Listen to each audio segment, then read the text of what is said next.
কারবালা এটা অবশ্যই একটি ইসলামের জন্য একটি মর্মান্তিক ঘটনা এবং এটা আমাদের জন্য হৃদয় বিদারক ঘটনা।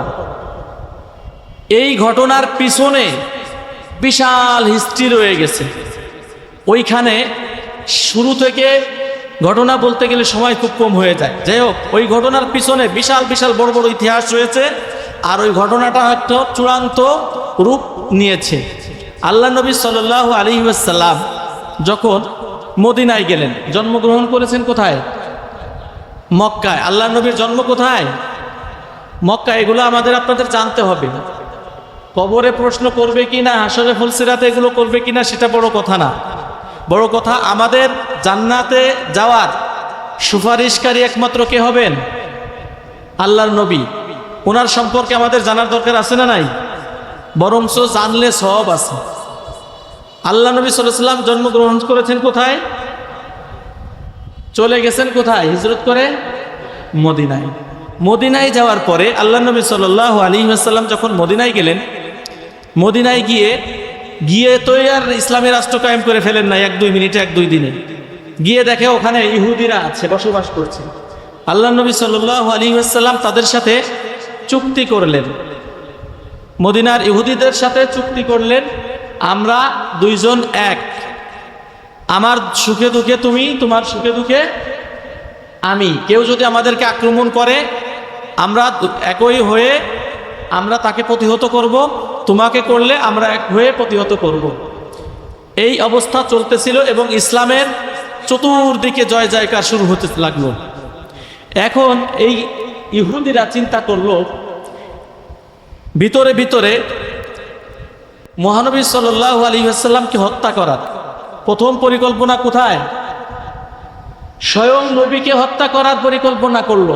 লাস্টে এসে রূপ নিল কোথায়? সর্বশেষ নবী করিম সাল্লাল্লাহু আলাইহি ওয়াসাল্লামের নাতি ইমাম হুসাইন রাদিয়াল্লাহু। আপনারা কি জানেন না এগুলো? তো সব আলোচনায় আপনাদের জানা, জাস্ট ভিন্ন ভিন্ন রূপে এক একজন এক একভাবে বোঝানোর চেষ্টা করেন। এই চেষ্টাটা শুরু হয়েছিল হত্যা করার সর্বপ্রথম কাকে দিয়ে? নবী করিম সাল্লাল্লাহু আলাইহি ওয়াসাল্লামকে দিয়ে। চক্রান্ত করে ওনারা পারে নাই ইহুদিরা, অথচ তারা কি করছে? চুক্তি করছে কিন্তু নবীজির সাথে চুক্তি করছে আমরা একই সাথে কাজ করব, অথচ ভিতরে ভিতরে তারা ওই নবীকেই হত্যা করার জন্য পরিকল্পনা করলো। এখন নবীজির সময় এটা সংগঠন করতে তারা পারে নাই। নবীজির পরে হযরত আবু বকর সিদ্দিক রাদিয়াল্লাহু তাআলা আনহুর খিলাফতকালে ও সময়ও পারে নাই তাদের চক্রান্ত সফল করতে। তারপরে আসলো খলিফাতুল মুসলিমিন আমিরুল মুমিনিন হযরত ওমর ইবনুল খাত্তাব রাদিয়াল্লাহু তাআলা আনহু। এই তিন যুগে ওই ইহুদিরা পারে নাই এটাকে চক্রান্ত করে কিছু করতে। নবীজির সময় ইসলামের বিজয়, আবু বকরের সময় ইসলামের বিজয়, ওমর ইবনুল খাত্তাবের সময় ইসলামের বিজয়, এক এক করে ইসলামের বিজয় চলছে। এর মধ্যে যখন নবী করিম সাল্লাল্লাহু আলাইহি ওয়াসাল্লাম জানতে পারলেন যে ইহুদিরা আমাদের সাথে চুক্তি করে ওরা আমাকেই হত্যা করার পরিকল্পনা করছে, তখন তাদেরকে মদিনা থেকে বের করে দেওয়া হলো। মদিনা থেকে বের করে দেওয়া হলো, তারা খাইবার চলে গেল। মদিনার দূরে একটা এলাকার নাম খাইবার, ওখানে তারা চলে গেল। এই খাইবারে গিয়ে তারা ফোন দিয়ে আটতে লাগলো। এই তিন সময়ে নবী করিম সাল্লাল্লাহু আলাইহি ওয়াসাল্লামের সময়ে এবং আবু বকর রাদিয়াল্লাহু তাআলা আনহুর সময়ে, হযরত ওমর ইবনুল খাত্তাব রাদিয়াল্লাহু তাআলা আনহুর সময়ে, এই তিনটি সময়ে তারা কিন্তু তাদের ইহুদিদের চক্রান্ত করতে পারে নাই, তাদেরকে বের করে দেয়া হলো। কিন্তু যখন এই তিনটা যুগ চলে গেল, নবী করিম সাল্লাল্লাহু আলাইহি ওয়াসাল্লামের যুগ, আবু বকর রাদিয়াল্লাহু তাআলা আনহুর যুগ, ওমর ইবনুল খাত্তাব রাদিয়াল্লাহু তাআলা আনহুর যুগ, তিনটা যুগ চলে গেল। যাওয়ার পরে এখন খলিফাতুল মুসলিমিন হবেন কে? সেই খলিফাতুল মুসলিমিনের দায়িত্ব পেল উসমান রাদিয়াল্লাহু তাআলা আনহু। উসমান রাদিয়াল্লাহু তাআলা আনহু উনি ছিলেন নম্র, ভদ্র, সভ্য, শান্ত ইত্যাদি। এই সময়ে একটা লং টাইম শুরু হতে লাগলো। এই সময়ে 6টা দেশ, আপনারা মনে রাখবেন 6টা দেশ প্রথম হলো ইয়ামান, ইয়ামান একটা দেশ, এরপরে মদিনা একটা দেশ, এরপরে বসরা একটা দেশ, এরপরে কুফা একটা দেশ, এরপরে মিশর একটা দেশ, এরপরে কয়টা দেশ হলো? হ্যাঁ, কয়টা হলো?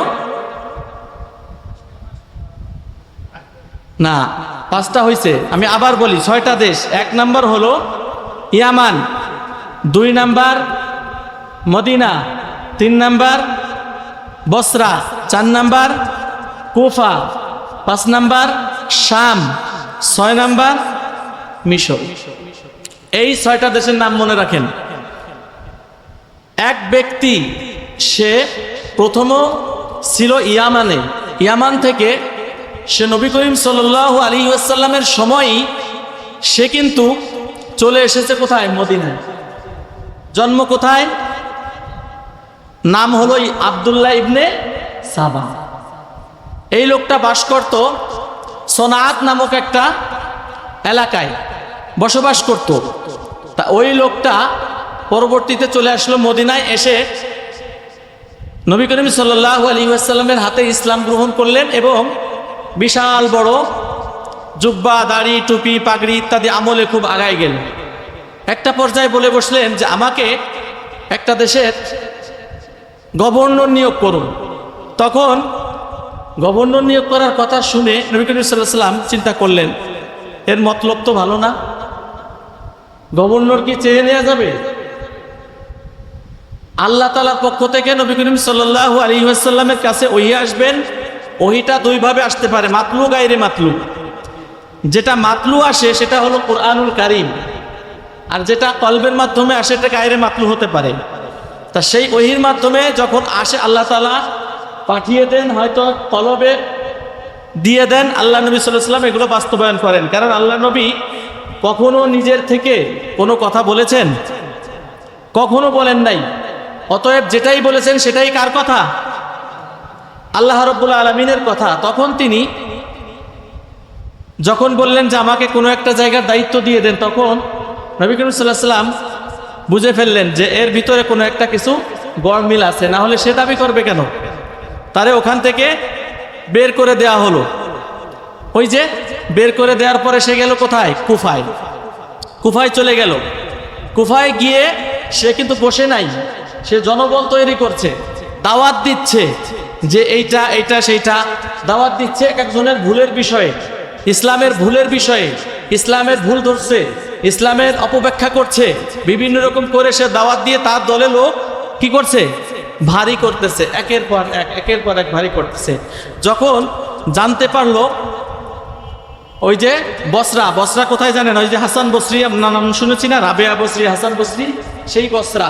ওইখানের গভর্নর যখন জানতে পারলো যে উনি ইসলামের বিপক্ষে কথা বলতেছে বা তার পক্ষে লোক ভারী করতেছে, সাথে সাথে ওখান থেকেও তাকে বের করে দেওয়া হলো। সে কোথায় গেল? বসরা থেকে গেল কুফায়। কুফায় গিয়ে দীর্ঘদিন ওই তার একই কাজ পরিচালনা করছে।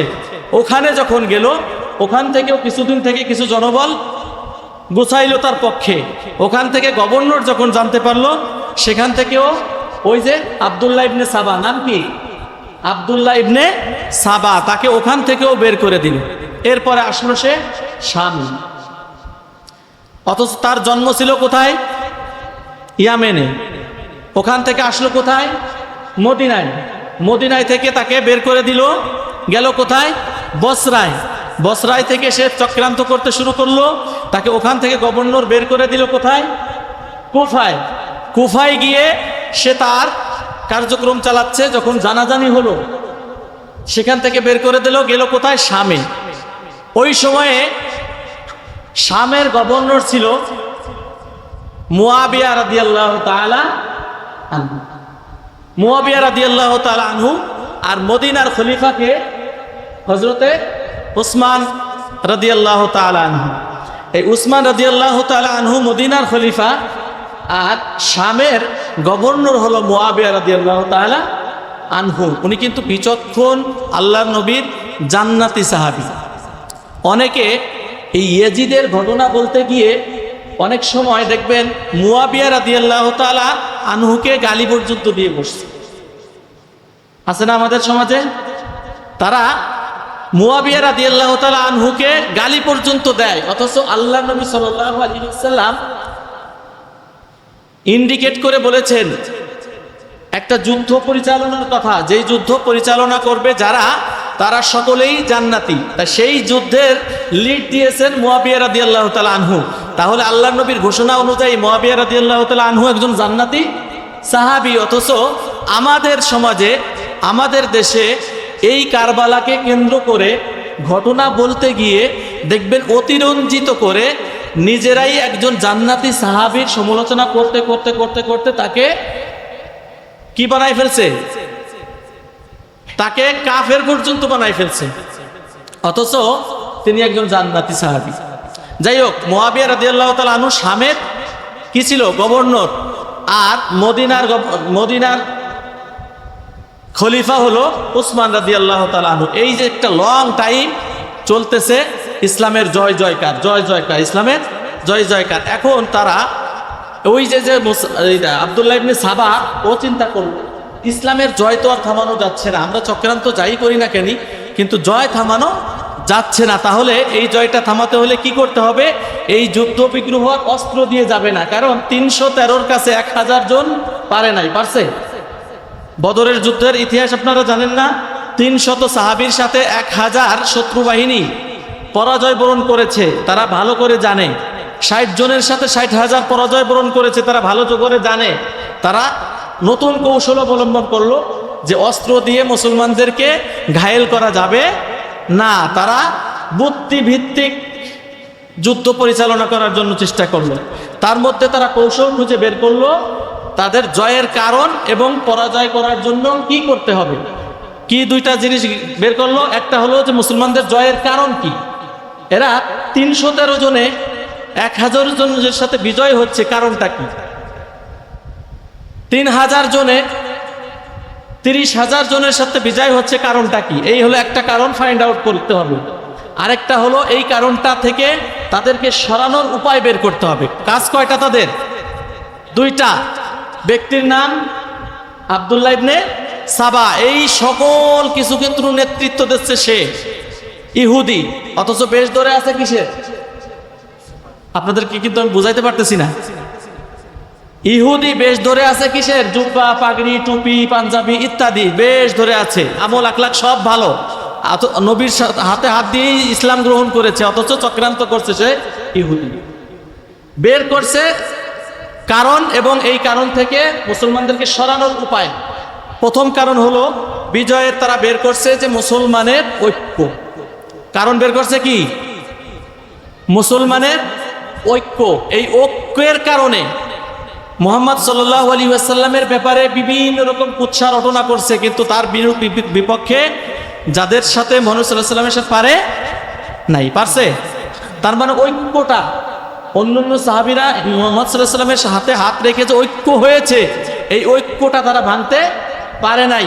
এইটাকেই তারা কারণ বলে মনে করছে যে এইটাই একটা কারণ।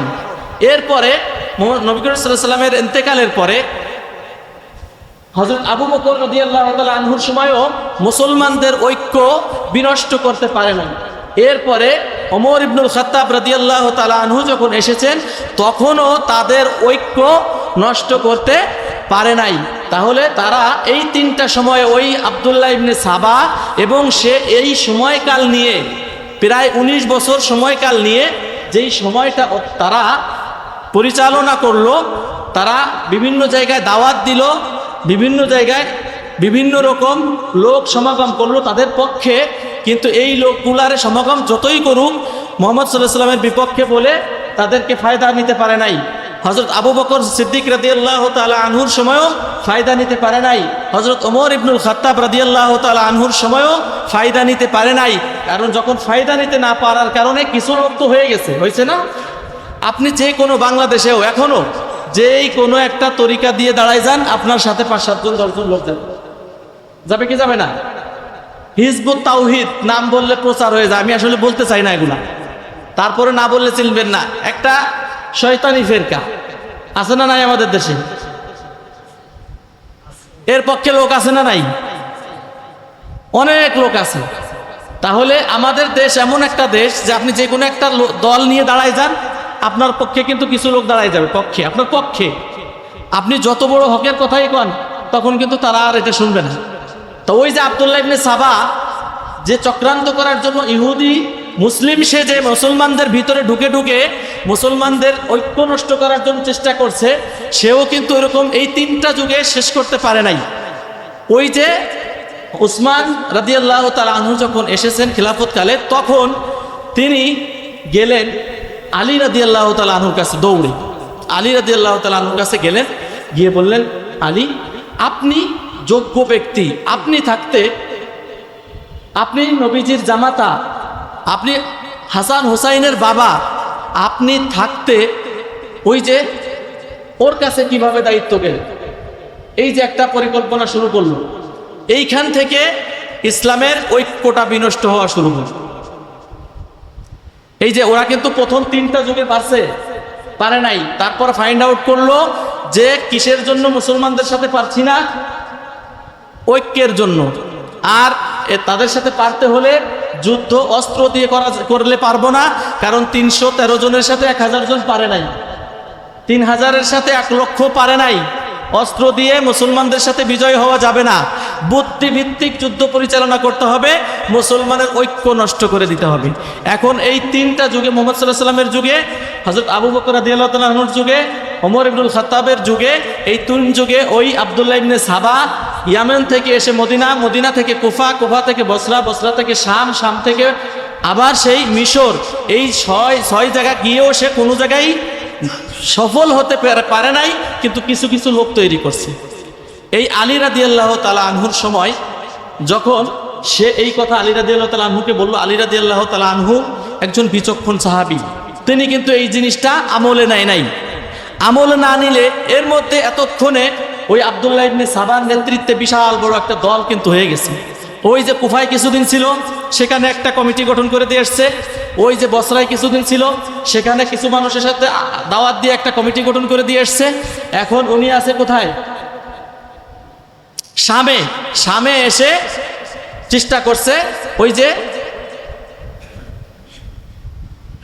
মুআবিয়া রাদিয়াল্লাহু তাআলা আনহু, তার আগেই হযরত উসমান রাদিয়াল্লাহু তাআলা আনহু খিলাফতের সময় মুসলমানদের মধ্যে ঐক্য নষ্ট করার জন্য যখন পারল না, তখন সে সকল দলকে একত্রিত করে দাওয়াত দিয়ে নিয়ে আসলো কোথায়? মদিনায়। নিয়ে আসলো কোথায়? মদিনায়। মদিনার খলিফাকে উসমান রাদিয়াল্লাহু তাআলা আনহু। তখন উসমান রাদিয়াল্লাহু তাআলা আনহুর কাছে তারা জুমার নামাজের সময় একেবারে দলবল নিয়ে, কমিটির সবাইকে নিয়ে মুসল্লি হিসেবে উসমান রাদিয়াল্লাহু তাআলা আনহুর মসজিদে এসে হাজির হলো এবং একটা বিদ্রোহ ঘোষণা করলো। বিদ্রোহ ঘোষণা করলো উসমান রাদিয়াল্লাহু তাআলা আনহু, খতিব, জুমার খতিব। এখন নামাজের মধ্যে যদি হট্টগোল কেউ তৈরি করে, মনটা একটু খারাপ লাগে না খতিব সাহেবের? আমি এখানে আলোচনা করছি, যখন ওখানে 5 জনে বসে যদি আপনারা নিজেরা কথা বলি করেন, আমার কাছে একটু খারাপ লাগবে না? আরও যদি হয় বিদ্রোহ, যে এই ইমামের বয়ান শুনতে চাই না, এই খতিবের আলোচনা জানতে চাই না, তাহলে আরো আমার কাছে একটু বেশি খারাপ লাগবে না? কি কথা বললাম, মুসল্লিরা চায় না। তা ওই সময় উসমান রাদিয়াল্লাহু তাআলা আনহুর বিরুদ্ধে তারা বিদ্রোহ ঘোষণা করলো। উসমান রাদিয়াল্লাহু তাআলা আনহু জুমার নামাজ শেষ করে বাসাতে গেলেন। যাওয়ার পর ওদের বিদ্রোহ কিন্তু শেষ হয় নাই। বিদ্রোহ শেষ হয় নাই, বাহিরে গিয়ে ওরা চক্রান্ত করে উসমান রাদিয়াল্লাহু তাআলা আনহুর বাড়ি ঘেরাও করে ফেলছে। ঘেরাও করে কোন তারিখের কিতাবের মধ্যে এসেছে 18 দিন পর্যন্ত ওইখানে আবদ্ধ করে রেখেছেন। অথচ উসমান রাদিয়াল্লাহু তাআলা আনহু তারা ঘোষণা দিল যে উসমান রাদিয়াল্লাহু তাআলা আনহু ভুল করেছে 3টা। ভুল করেছে কয়টা? 3টা। দেখেন ওই যে ইহুদি চক্র, তারা কিন্তু সাহাবীদের ভুল পর্যন্ত ওখানে উল্লেখ করছে যে 3টা ভুল করছে। কয়টা? 3টা। 1 নম্বরে কি ভুল করছে? যে তিনি যখন দায়িত্বে ছিলেন খিলাফতের সময়, এই খিলাফতের সময় উনি স্বজন প্রীতি করেছেন। এই একটা উদ্ভট যুক্তি দাঁড় করাইলো। স্বজন প্রীতি করেছে যে ওনার আত্মীয় স্বজনদেরকে বাইতুল মাল থেকে সম্পদ দিয়ে বিলি করে তাদেরকে দিয়ে দিচ্ছে। অথচ উসমান রাদিয়াল্লাহু তাআলা আনহু ওনার খিলাফতের সময়কালে 1 টাকা পর্যন্ত ভাতা উনি বাইতুল মাল থেকে গ্রহণ করেননি। একটা পয়সা বেতন পর্যন্ত উনি বাইতুল মাল থেকে নেন নাই। আল্লাহ তাআলা ওনাকে অসংখ্য সম্পদ দিয়েছেন, প্রচুর সম্পদ দিয়েছেন, বরঞ্চ উনি বলেন যে আমি আমার একটা পয়সা তো ভাতাও নেই না, বেতনই নেই না, আল্লাহ আমাকে যে সম্পদ দিয়েছেন আমি সেইখান থেকে ইসলামের জন্য অকাতরে আরো বিলি করি। তোমরা যে কথাটা বলছো এটাই কথাটা একেবারেই উদ্ভট। তখন তারা আরেকটা যুক্তি দাঁড় করালো উসমান, ওই যে ঘেরাও করছে, কারণ কি? ঘেরাও করার তো কারণ লাগবে, ইস্যু লাগবে না? তারপরে দ্বিতীয় কারণ হলো উসমান রাদিয়াল্লাহু তাআলা আনহু যখন খলিফা হলেন, তিনি বিভিন্ন জায়গার গভর্নর নিয়োগ করলেন অল্প বয়সী যুবকদেরকে, অল্প বয়সী যুবকদেরকে গভর্নর নিযুক্ত করছেন। এটা হলো আপনার আরেকটা অপরাধ। তা উসমান রাদিয়াল্লাহু তাআলা আনহু বললেন যে এইটা তো আমার কিছু না, কারণ যোগ্য ব্যক্তি যদি অল্প বয়সেরও হয় তাকে দায়িত্ব দিয়ে দায়িত্ব পালন করার দায়িত্ব আমার থেকে না। তো এই তো হযরত মুহাম্মদ সাল্লাল্লাহু আলাইহি ওয়াসাল্লাম আমাদের নবী, তিনি এটা করেছেন, এটা আমার কি করণীয় আছে?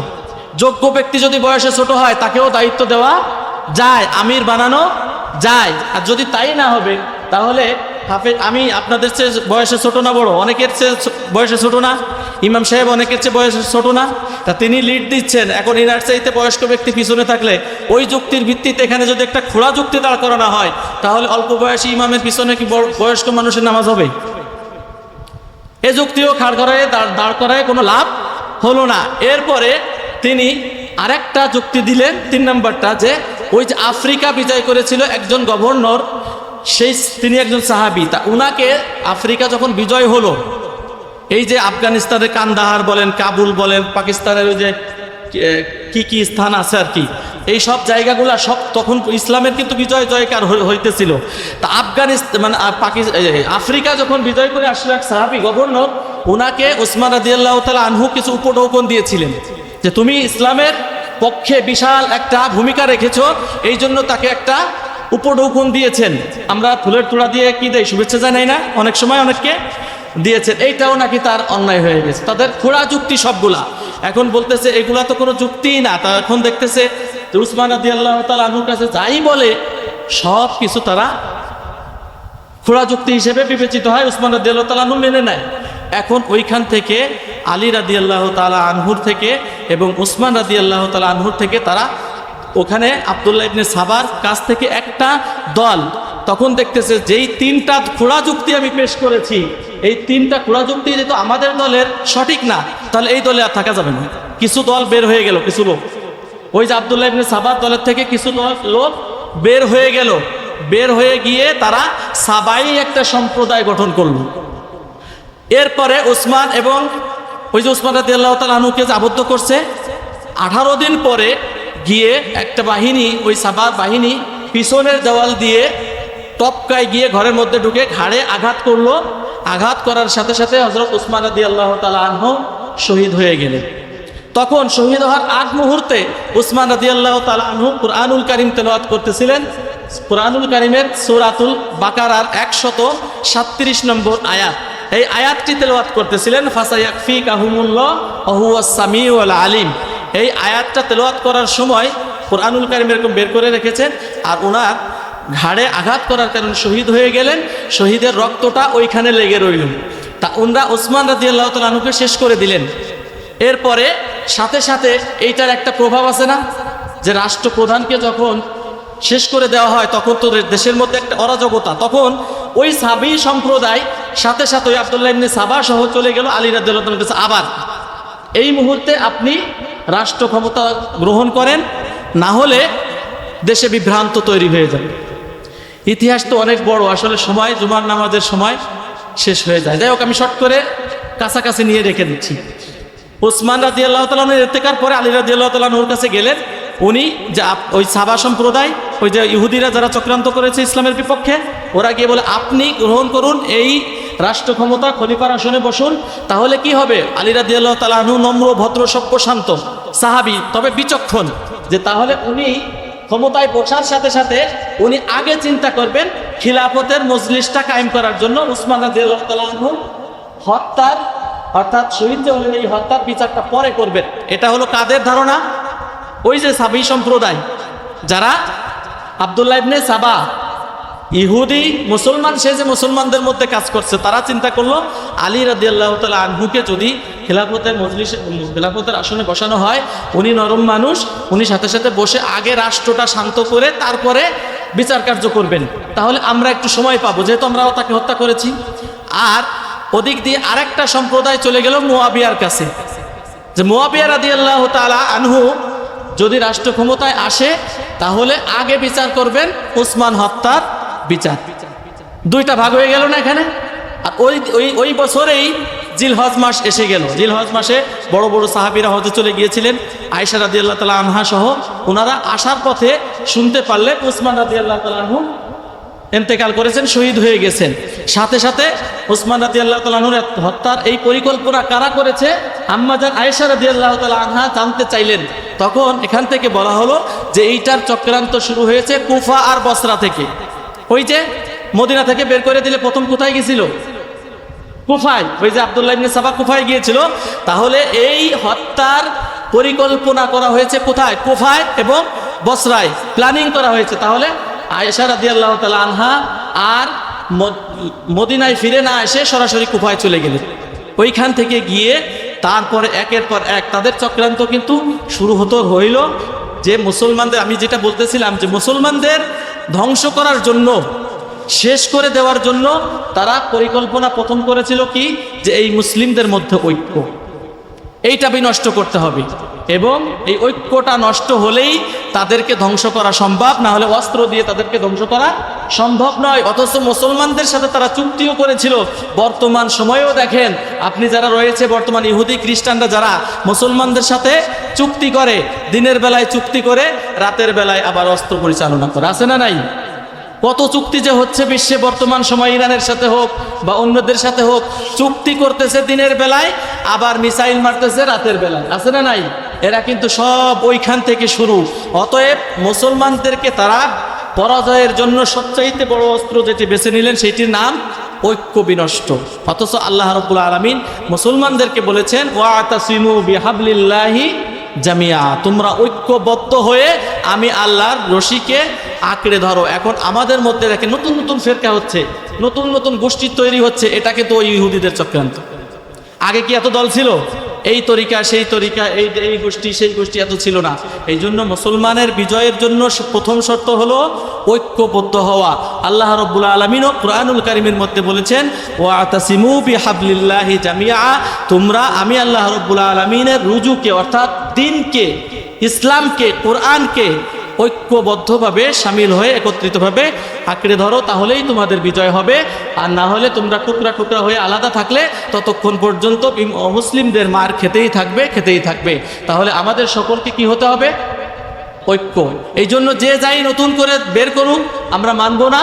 আমরা চাই মুহাম্মদ সাল্লাল্লাহু আলাইহি ওয়াসাল্লামের পক্ষ থেকে যে ইসলাম আমাদেরকে আল্লাহ রাব্বুল আলামিন দান করেছেন, এই ইসলামের পথে ঐক্য এবং অটল থাকতে আল্লাহ রাব্বুল আলামিন আমাদের সকলকে তৌফিক দান করুন।